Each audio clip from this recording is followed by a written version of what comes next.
I came to another Target. I brought backup.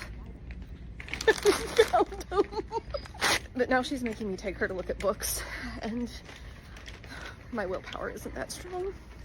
We need this one? Mm-hmm. You sure? Yeah.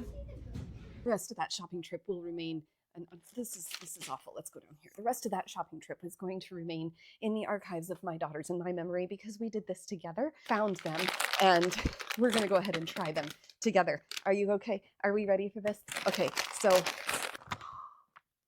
they're pretty. Look. Oh, they're so pretty. I like the color. Take one of each color because, you know, reasons.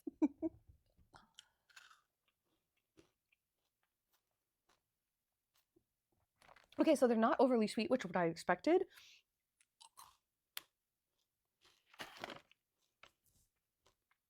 They are very good. Several comments I want to address. Those are still chocolate. You're allergic to chocolate. No, actually, so chocolate, it comes from the cocoa bean, and there are two different processes that the cocoa bean goes through before becoming chocolate.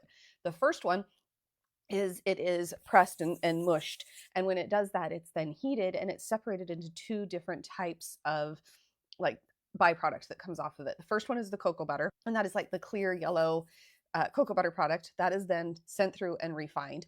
And then the other part is the darker or the brown part of the chocolate, which is the cocoa liqueur. That's the part that gets sent off, crushed up and made into chocolate. Of the two pieces, the two processes, the one that I cannot have is the cocoa liqueur. So the darker the chocolate, the more deadly it is for me. Cocoa butter, as long as it is refined and cleaned, I can have that.